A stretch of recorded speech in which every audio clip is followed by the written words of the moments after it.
In 2003, LeBron James entered the NBA, a player known for his versatility and all-around dominant game. 10 years later, in 2013, Giannis Antetokounmpo entered the NBA, a player who developed into a versatile monster who dominates the game on both ends of the floor. In 10 years since Giannis entered the NBA, the San Antonio Spurs selected Victor Wembanyama first overall in the 2023 NBA Draft, as a player that we truly have never seen until he entered the NBA. We have never seen someone this tall with this level of skill, these kind of movement skills and feel for the game. He's truly something fictional come to life, which makes it hard to keep his projections and expectations confined to conventional basketball thinking. But it is fun to project what he could be, which we will be doing in this video.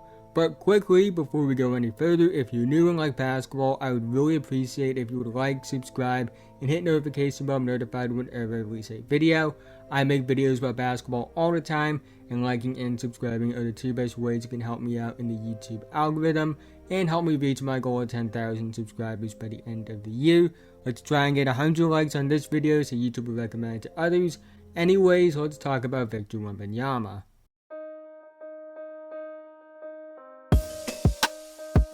It's really hard to find a player to base the projections for Victor Wembanyama on, because we don't have any players to look back on and compare him to. At 7'5" with an 8-foot wingspan, Wemby is different than other tall players.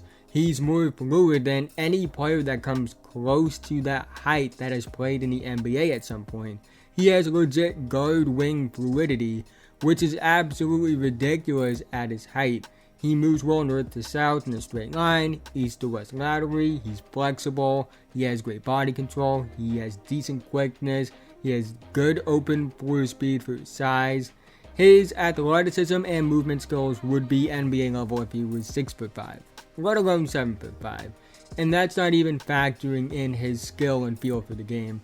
He has a legit good handle, he has good feel as a shot creator, he uses his movement skills well as a finisher, has good touch on his shots, has a legit passing upside, and defensively he has the feel and skill as well. This is a player that defines being a cheat code, because you can't even make this player in my career on 2K, because the game doesn't think that type of player is even possible. As a rookie, Victor will bring his most value on defense. His ground coverage is unreal, he can basically cover the entire court, and he has the feel as a shot blocker to bring immediate value as a paint defender. And he's going to be one of the best players in the league in terms of shot deterring immediately.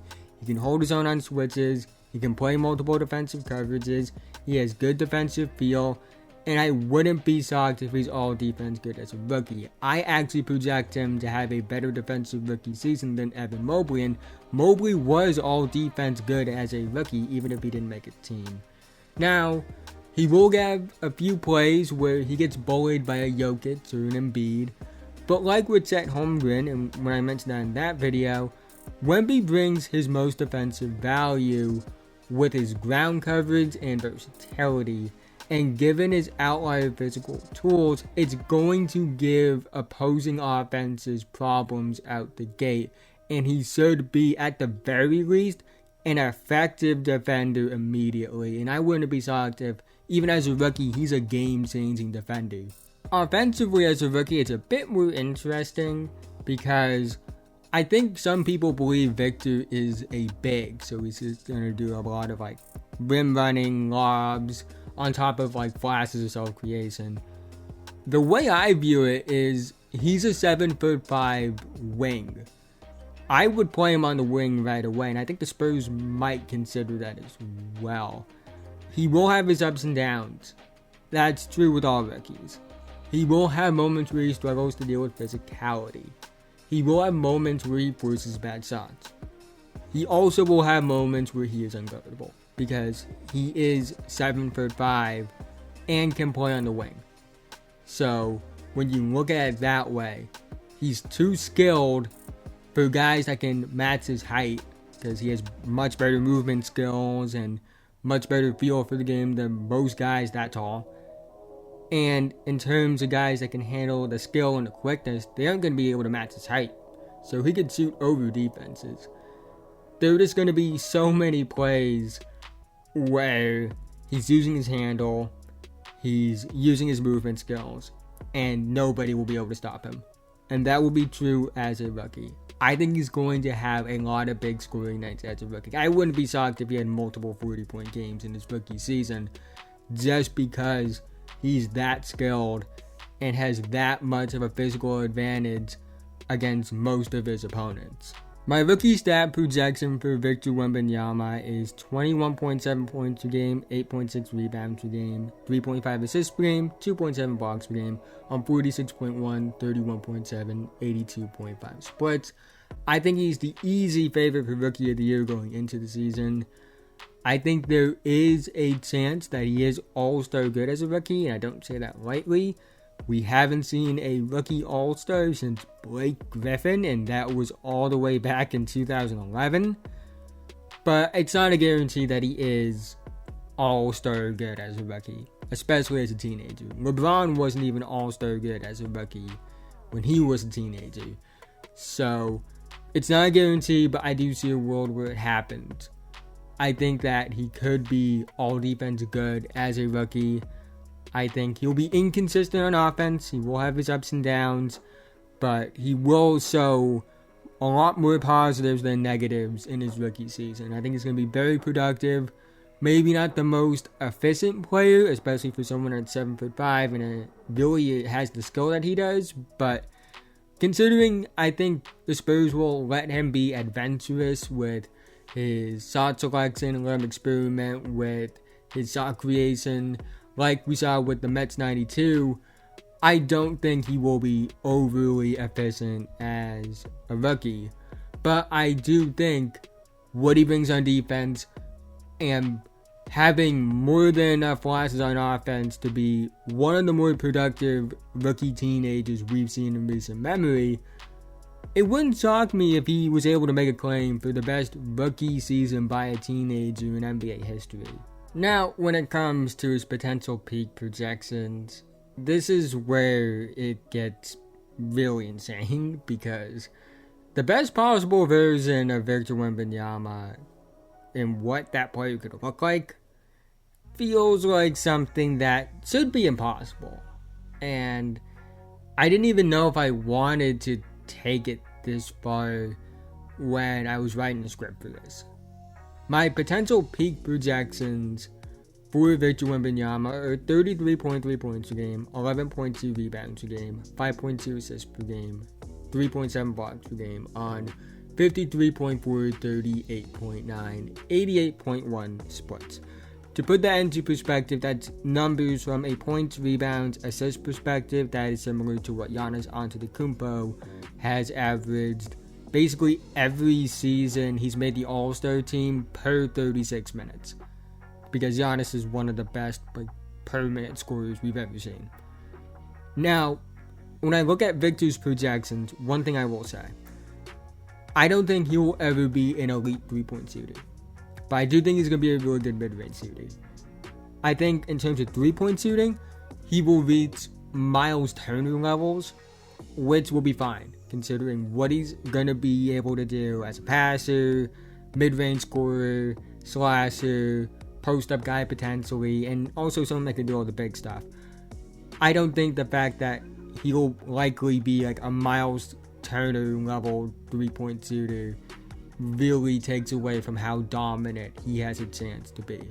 Because regardless of how good of a 3-point shooter he is, the best possible outcome for him is the best player in the world, the most dominant player on both ends of the floor, a perennial MVP and Defensive Player of the Year candidate. This may feel like a lot. It may not seem realistic. But when you are talking about projections for a player that defies everything conventional about basketball thinking, it's going to feel unrealistic. Now, obviously, it's no guarantee that Victor becomes that best possible outcome of the best player in the world, so what about other outcomes?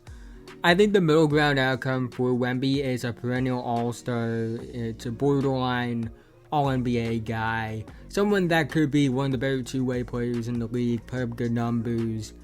And like I mentioned in the previous video, the most realistic expectations are the ones that fall in between the best and middle outcomes. And to me, the most realistic expectation for Victor is a perennial All-NBA, Defensive Player of the Year caliber guy, someone that will be in MVP talks year in and year out, but isn't quite the definitive best player in the world. And the floor for Wembanyama is also extremely high. I know it may seem unrealistic to say this, but I believe his floor is an all-star level player. It's really hard to look at his tape, look at the numbers, look at what he brings to the table, and believe that he won't be a star at the very least. Victor Wembanyama breaks conventional basketball thinking and logic. He does things at 7'5" that would be impressive if he was a foot shorter.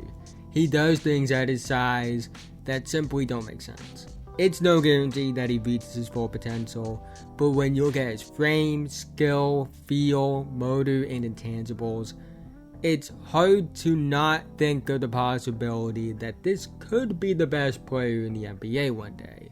Some may say the projections and expectations are unfair, and I would say that they are unfair to a certain extent. This is a lot of hype and a lot of expectations and a lot of wild projections for anyone, even Victor Wembanyama. But Victor is held to a different level of projections and expectations, because we have to base those expectations and projections off of tape that is like something that feels fictional. Like, it's something we don't have anything else to base off of it. It's not like we can look back in history and say, oh, these other tall players, this is what Victor could be, because he's different than every other example. I don't know what Victor will be in the NBA. That's something only time will tell, and I can't wait to see how his career plays out. And I have a feeling we are going to see something truly special, and something that could change the NBA forever. But that's the end of this video. If you made it to this point, thank you so much. Again, haven't already, like, subscribe, hit notification bell, I'm notified whenever I release a video. I make videos about basketball all the time, and liking and subscribing are the two best ways that can help me out in the YouTube algorithm and help me reach my goal of 10,000 subscribers by the end of the year. Let me know what you think about Victor Wembanyama in the comment section below. Let's try and get 100 likes on this video so YouTube will recommend it to others. Thank you guys so much for the support you've been showing on the channel recently. July was my best month. August is off to an incredible start, and I can't wait to see where we go as the offseason continues. I got more videos planned in the future like this about other prospects as well, and also maybe some second year guys, and then the NBA season starts. So I can't wait for that. But with that being said, have a nice day, and I'll see you guys in the next one.